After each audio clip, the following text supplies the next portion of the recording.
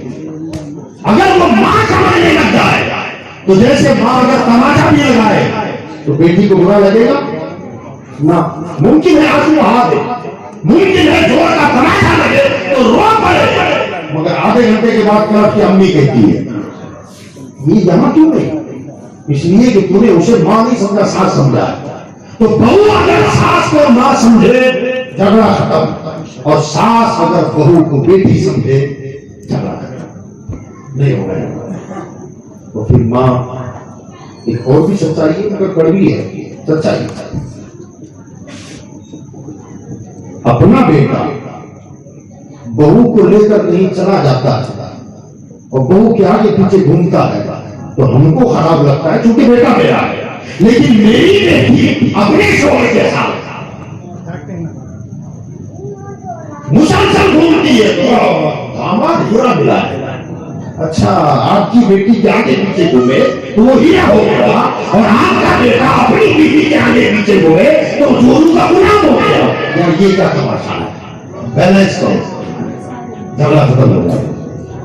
ماں بہو کو، ساس بہو کو بیٹی سمجھے، بہو ساس کو ماں سمجھے، اور بیٹا میاں بیوی اور ماں کے درمیان بیلنس کرے تو انشاءاللہ ہمارا گھر جنت کا نمونہ ہو سکتا ہے، ہمارا گھر فاطمہ اور علی کے گھر کا نمونہ بن سکتا ہے، ہمارا گھر حضرت عائشہ کا نمونہ پیش کر سکتا ہے، ہمارا گھر سیدہ خدیجہ کے گھر کی یاد دلا سکتا ہے۔ اگر وہ ماحول جب پروان چلے گا تو پھر ہماری گود میں بیٹے بھی حسن و حسین کے غلام پیدا ہوں گے، شیخ عبد القادر جیلانی کے غلام پیدا ہوں گے۔ تو عزیزان ملت اسلامیہ، ہمیں اپنے ماحول کو سدھارنے کی ضرورت ہے، اپنے ماحول میں، اپنی سوسائٹیوں میں ہر بندہ خود سمجھ جائے، ہر بندہ خود سمجھ جائے تو پھر تقریروں کی ضرورت نہیں ہے، نصیحتوں کی ضرورت نہیں ہے۔ میں اپنے آپ پر کنٹرول کروں، آپ اپنے آپ پر کنٹرول کریں۔ بیوی اپنا مقام سمجھے، ساس اپنا مقام سمجھے، شوہر اپنا مقام سمجھے، دیور اپنا مقام سمجھے، دیرانی اپنا مقام سمجھے، جیٹھانی اپنا مقام سمجھے، اور ہر کوئی اگر اپنے مقام کو سنبھال لے تو جھگڑا ہی ختم ہو جائے، پھر طلاقوں کی نوبت نہیں آئے، گھر ٹوٹیں گے نہیں، جنت نشان ہو جائیں گے۔ تو عزیزان ملت اسلامیہ، ہمیں اپنے معاشرے کو سنبھالنا، اللہ تعالیٰ مجھے آپ کو کہنے سننے سے زیادہ عمل کی توفیق عطا فرمائے، ہمارے گھروں کو اللہ تعالیٰ جنت کا نمونہ بنائے۔ جو حضرات بیٹوں کے باپ ہیں، میری ان سے درد مندانہ اپیل اور گزارش ہے کہ یہ طے کر لیں کہ ہم اپنے بیٹے کے شادی میں اپنے سنگیوں کی یہاں سے کچھ نہیں مانگیں گے، کرو گے کوشش؟ کون کون ایسے جو ارادہ رکھتے ہیں؟